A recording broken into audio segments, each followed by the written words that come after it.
इस वीडियो में आप देख रहे हैं UP board class 9th Hindi काव्यखंड का 5वां पाठ पंचवटी।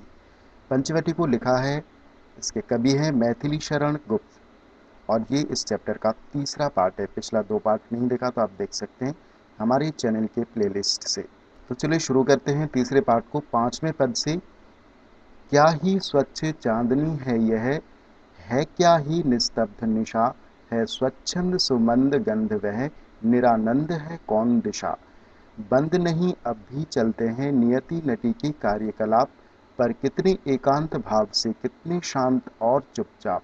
तो सबसे पहले संदर्भ, तो प्रस्तुत पद्यांश हमारी पाठ्यपुस्तक की काव्यखंड के पंचवटी से, पंचवटी शीर्षक से लिया गया है और यह मैथिली शरण गुप्त द्वारा रचित खंड काव्य पंचवटी से लिया गया है। अब बात करते हैं प्रसंग की। तो प्रसंग सबसे पहले व्याख्या। व्याख्या में गुप्त जी कहते हैं कि पंचवटी के प्राकृतिक सौंदर्य को निहारते हुए लक्ष्मण सोचते हैं कि पंचवटी कितनी स्वच्छ और चमकीली चांदनी है और रात्रि निशा बहुत ही निस्तब्ध है, बहुत शांत है स्वच्छंद सुमंद गंध वह, निरानंद है कौन दिशा। स्वच्छ, सुमंद अर्थात सुगंधित, गंध अर्थात सुगंधित और मंद यानी कि धीमी गति से मंद मंद वायु बह रही है। निरानंद अर्थात अत्यंत आनंद है कौन दिशा अर्थात किस दिशा में आनंद नहीं है। निरानंद है, हर दिशा में आनंद ही आनंद है, अर्थात इस समय चारों दिशाओं में आनंद ही आनंद व्याप्त है। कोई भी दिशा आनंद रहित नहीं है। निरानंद अर्थात आनंद रहित नहीं है। बंद नहीं अब भी चलते हैं नियति नटी के कार्यकलाप। नियति नटी, नटी नटी होता है नर्तकी, नाचने वाली, और नियति यानी कि प्रकृति रूपी नर्तकी। तो इस समय बंद नहीं अर्थात इस समय चारों ओर पूर्ण शांत है, पूर्ण शांति है, सभी लोग सो रहे हैं। फिर भी नियति अर्थात प्रकृति रूपी नर्तकी अपने कार्यकलाप अर्थात क्रियाकलाप को बहुत ही शांति के साथ संपन्न कर रहे हैं। पर कितने एकांत भाव से प्रकृति रूपी नर्तकी अपने कार्यकलाप को संपन्न कर रही हैं। कितने शांत और चुपचाप, अर्थात इस समय चारों ओर पूर्ण शांति है, सभी लोग चुपचाप है अर्थात सो रहे हैं। फिर भी नियति रूपी नर्तकी अपने कार्य को पूर्ण तरीके से कर रही है। तो ये थी व्याख्या। अब देखते हैं प्रसंग। तो प्रस्तुत पद्यांश में कवि अपने प्रकृति के सौंदर्य, शांत स्वभाव और वहाँ चारों ओर बिखरी चांदनी मनोहारी चित्रण किया है, चांदनी का मनोहारी चित्रण किया है। अब देखते हैं काव्य सौंदर्य। तो इसमें सबसे पहले भाषा खड़ी बोली भाषा है, शैली भावात्मक या चित्रात्मक शैली है, गुण प्रसाद रस, रस इसमें शांत रस है, छंद मात्रिक छंद है इसमें, निशा दिशा लाप चाप, तो ये मात्रिक छंद है।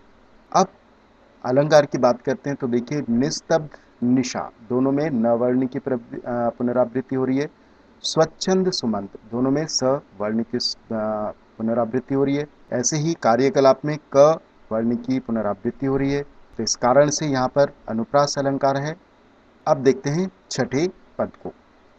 क्या बिखेर देती वसुंधरा मोती सबके सोने पर, रवि बटोर लेता है उनको सदा सवेरा होने पर, और विरामदायिनी अपनी संध्या को दे जाता है, शून्य श्याम तनु जिससे उसका नया रूप झलकाता है। तो संदर्भ पहले की तरह है जैसा 5वें पद में मैंने बताया था आपको, और प्रसंग बाद में। सबसे पहले व्याख्या।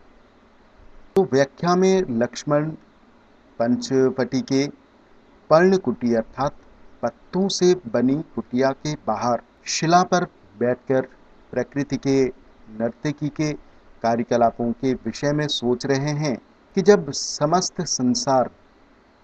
संसार के समस्त प्राणी सो रहे होते हैं तो उस समय यह वसुंधरा अर्थात यह पृथ्वी प्रसन्न होकर वसुंधरा मोती बिखेर देती है। वसुंधरा मोती अर्थात छोटे छोटे ओस के कणों के रूप में हर स्थान पर मोतियों का खजाना बिखेर देती है।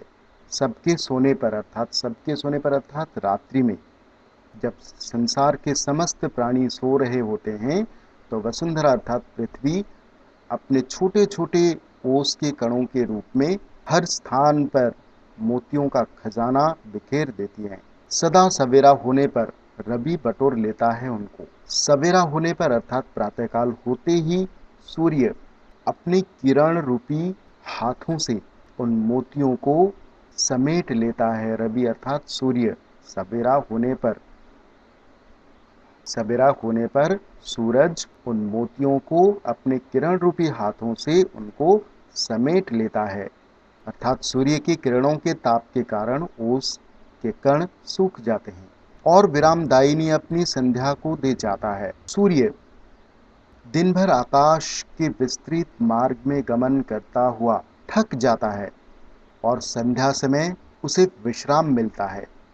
अर्थात सूर्य इन मोतियों को अपने पास नहीं रखता, बल्कि शाम को थककर लौटते समय प्रातःकाल समेटे हुए ओस के मोतियों को संध्या को सौंपकर अस्त हो जाता है।